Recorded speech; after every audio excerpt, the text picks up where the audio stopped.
Welcome back sa panibagong adventure ng ating pantutusok. Pero ngayong gabi, wala tayo sa Marinduque mga katusok. Nandito tayo sa aking hometown, sa Calauag, Quezon. At etong malaking bangka ang magiging service natin ngayon. At dahil marami kaming magkakasama, ang dami rin ng aming mga daladala. Pero yung tatlo kasi doon sa mga kasama natin, hindi sila magdadive. Sila ay mangingilaw sa hibasanan. Tayo sa Calauag, Quezon. At itong spot natin ngayon ay parang malapit daw sa Malapandan. Kaya kasama natin si Ariel na magdadive. Tapos yung tatlo, mangingilaw sa hibasanan. Mga tirador ng balatan yan. Linaw oh.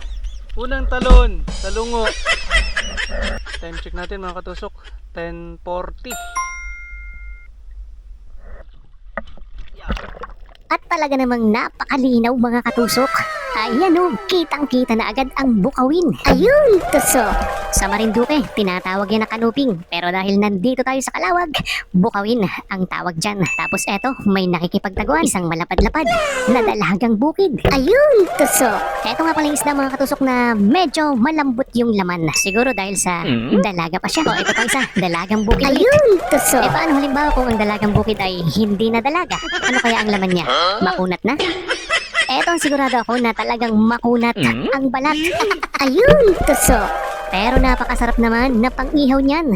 Yun nga lang, dapat pagka-ihaw, makain mo na kagad. Kasi kapag ka lumamig, yung laman, makunat na. Pagkatapos kapag ka makunat na siya, mas matabang na yung laman niya. Kaya eto, balik tayo sa dalagang bukid. Ay, sayang! Nakailag pa. Ulam na sana. Pero ang ganda ng naging kapalit, isang buhanghang. Ayun, tusok. Isa itong marble grouper mga katusok, pero tinatawag dito sa amin na buhanghang. Kapag nga pala good size at nahuli mo yun ng buhay, paldo ka dyan. At eto pa, ang napakasarap din na pang-ihaw. Ayun, tusok. At kung hindi ako nagkakamali, eto yung kaibigan ni Nemo. Sige nga, kung kilala mo, i-comment mo kung anong pangalan nun. Pero ito, isa na itong baraka mga katusok. At siguro yung baraka na yan mga katusok, magkakahalaga na yan na nasa 10 piso mahigit. Ito naman, pambislan. Medyo madalang nga lang ang isda sa lugar na to mga katusok. Kasi noong panahon ng amihanin, dito halos pumupunta ang karamihan sa mga mangingisda. Pero kahit madalang na ang isda, mukhang siniswerte tayo mga katusok. Ayan o, ang laking lapu-lapu. Pero dahil alanganin yung pwesto niya at buntot yung nakaharap sa akin, inikutan natin yan mga katusok. At eto na nga, nakita ko na ang ulo niya, pero medyo nakatago ng konti, kaya sinipat nating mabuti. Ayun, tusok. Ayos. Tinamaan sa may pisngi mga katusok. Ang ganda ng tama. Hindi na makakawala kapag ganyan ang tama niyan. Kasi yung part ng pisngi niya na medyo matigas, kahit mawasak, hindi basta-basta lalampas o makakatanggal yung sima natin. Hindi katulad ng kapag tinamaan sa may part lang ng katawan. Minsan, nakakawala pa yun. Jackpot! Oh, di ba? Ayos mga katusok oh. Lapo-lapo. Pero alam niyo ba mga katusok, ang pait pala ng lasa niyan dito sa Quezon.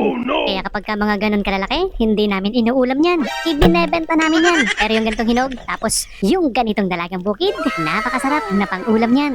Ayun, tusok. Manamis-tamis kasi ang laman. Lalo na kapag ganyan na maliit-liit lang. Pero kapag ka malaki, nako, napakapait ng lasa. Kaya huli tayo ng mga dalagang bukid para marami tayong pang-ulam. Ayun, tusok. Pwede rin naman na pambenta yan mga katusok. Kaya lang, napakamura niyan. Siguro mga 60 to 70 pesos lang per kilo kapag kaganyang mga size. At eto mga katusok, nakakita pa tayo ng isang dalagang bukid. Pero sinilip muna natin doon sa mga gilid sa ilalim. Baka may malaking nagtatago. Pero wala akong nakita. Kaya binalikan ko na itong dalagang bukid. Pang-ulam na yan. Ayun, tusok. Ayos, ang ganda ng tama mga katusok. Amazing! Kilig yung katawan. Eto naman, balangnin. Ayun, tusok. Medyo madalang man yung isda, pero nadadaan sa tiyaga para may maiuwi tayo na pang-ulam. Tapos yung medyo malalapad, pambenta para may pangbigas. At kahit yung mga ganitong klase ng isda na sinasabi nilang tirador, kukunin na rin natin. Pang-ulam na rin yan. Ayun, tusok. Sayang din yan. Napakataba kaya ng ganyang isda. Pero syempre, lilinisin natin yung laman loob niya. Tapos ibibigay natin doon sa ating mga kasamahan para may pang-ihaw sila. Pero yung ganito kalaking lobster, aba, hindi lang sa pang-ihaw masarap yan. Lalong napakasarap niyan kapag kasinabawan. Siguro humigit kumulang may kalahating kilo na yan mga katusok. Susubukan nating dakutin ha kasi lagi na lang nating tinutusok. Kapag tumakbo raw o tumakas ay hahabulin ni Ariel siya yung lookout natin. Ay, nako, parang maila pa. Try natin ang isang beses pa. Kapag ayaw talaga, tutusukin ko na. Naku, ayaw talagang magpadakot. Ayun, tumakas na. Akala ko nahabol ni Ariel yun mga katusok, kaya binalikan ko na yung pana ko kasi baka mawala. Pagkatapos ng lingunin ko, hindi pala nahabol. Nag-blackout daw o na-turn off yung kanyang flashlight kaya hindi niya nasundan. Kaya hinanap-hanap namin sa buong paligid, hindi na namin nasumpungan. Sayang naman, paldo na sana sa pangulam.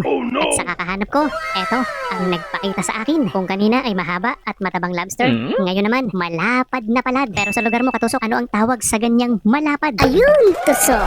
Napakasarap din na pangulam niyan. Pero dahil kailangan natin ng pambigas at pambili ng konsumo sa bahay, bebenta na lang muna natin yan. Pero alam mo ba na may natuklasan ako sa ganitong malapad na palad? Makati pala kapag kaganyang malapad. Alam niyo kung bakit nasabi ko na Makati yan. Doon sa parte ng katawan niya, nagpatusok siya ng marami sa mga salungo o tarong. O diba, kinakati siya, nagpatusok siya ng nagpatusok. O ito, danggit na malapad, nakadikit na naman sa malapit sa tarong. Parang gusto ring magpatusok. Kaya ayun, inunahan ko na yung tarong. Tinusok ko na bago pa matusok ng iba. At itong lobster na to, para hindi na makatakas, sinusok na rin natin. Sayang naman, baka matulad pa dun sa kanina na nakatakas lang. Hindi nga lang ito kalakihan na katulad nung isa kanina, pero pang ulam na rin yan. Pero ito, pambenta naman. Ayun, tusok. Isa itong balangnin mga katusok na kauri ng mga samaral. Pero itong kasunod na mahuhuli natin na nakalublob sa buhangin, tinatawag namin yan na kasag o alimasag. At para hindi niya ako makita at madali ko siyang madakot, ayan, pinuwing ko ng buhangin. O, diba? Ayos, kwartang linaw na yan mga katusok kasi nasa 200 grams na mahigit na yung timbang niya. Kaya sa palagay ko, bebenta na yan na nasa 20 to 30 pesos. Eto, bukawin. Ayun, tusok. Mukhang napaganda ang tama mga katusok. Amazing! Walang kagalaw-galaw. Ay, kaya naman pala. Gitik ang tama. Eto pa, balawis. Ang ganda ng pwesto. Nakasanda lang sa bato. Ayun, tusok. Gitik na naman ang tama mga katusok. Oh, kilig-kilig pati buntot niya. Amazing! Ibang klase talaga kapag ka maganda ang pagkakatusok. Eto nga pala yung hinahanap ng tatlo nating kasamahan na nangingilaw sa ibasanan. Tinatawag naming balata na gadul o hanginan. Kwartang linaw na yan mga katusok. Pagkatapos ito naman yung balata na putik naman kung tawagin. Mahal din ang kilo niyan mga katusok. Kaya dahil may nakita tayong balatan sa lugar na to, susuyurin natin sa mga paligid. Baka may kasamahan pa yan. Oh, ayan, sabi ko na eh. Siguro mga 20 to 30 pesos na yan mga katusok. Sigurado na ang panggasolina natin dun sa bangka na ating ginamit. Pagkatapos ito, pang ulam, isang tukod langit. Ayun, tusok. Tapos eto na, nung naglalawin na kayo papunta sa bangka, may nakalutang na alimango. Akala ko naman wala nang buhay. Tapos nung sungkitin ko ng pana, ayun, bigla na lang bumulusok. Ang laki nito mga katusok, siguro mahigit kalahating kilo. Kaya palagay ko magkakahalagay ng nasa 500 mahigit. First time ko nga pala nahuhuli ng ganito mga katusok. Itatry ko sana na dakutin. Kaya lang, ang tapang pala niyan. Grabe, muntik na akong masipit. Akala ko katulad lang nung alimasag kanina na pwede mo siyang dakutin. Eto grabe, bumabaliktad yung sipit niya. Kaya ang ginawa ko, dadaganan ko sana nung pana. Kaya lang, lumayas na siya. Sinundan namin yan hanggang sa sumuksok doon sa isang malaking bato. Medyo mababaw lang naman yung pwesto niya mga katusok. Siguro mga nasa kulang-kulang 4 na dipa. Kaya nang makarecover na ako at makapagpahinga, pinuntahan ko na yung bato na sinuksokan niya at pinagtutugso ko ng pana yung pwede niyang lubugan doon sa gilid ng bato. Nagpalitan pa kami dyan ni Ariel. Pero ang masaklap, hindi na namin makita yung alimango. Kaya ang ginawa ko, yung bato na pinagtaguan niya, binuklat ko pa yan mga katusok.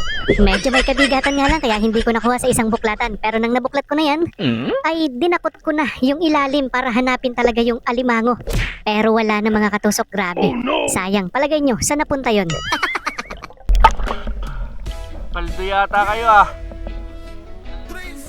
Hindi nakita rin namin lobster. Baka may 1 kiloin yun. Dinakot ko. Hindi, local yan.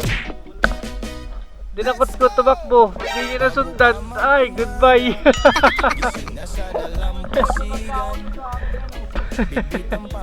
Sabi ko, natakotin ko na. Tingnan mo ko sa tatakbo. Ay. Goodbye.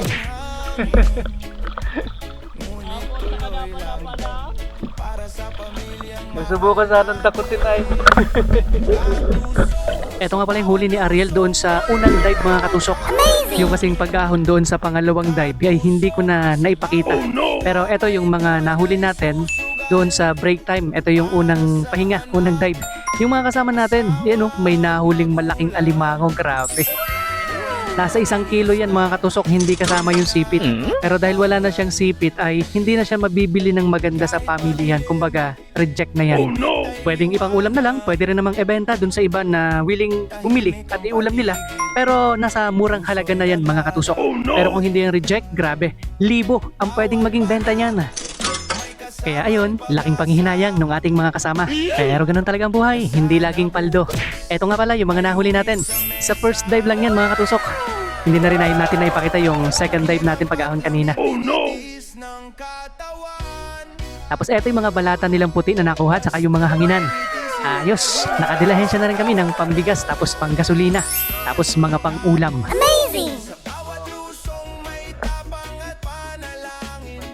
At dahil malayo yung aming pinanggalingan, madaling araw na kami nakauwi. Kaya itong mga nahuli natin, ibiniling ko na lang kay mama. Siya na yung magdadala niyan sa pamilihan. Tapos ako naman, bago sumikat ang araw, kailangan ko na magpahinga para makabawi ng lakas. Dahil kapag ka sumikat ang araw at mainit na, napakahirap ng matulog. Thank you for watching mga katusok. Ingat po kayo palagi.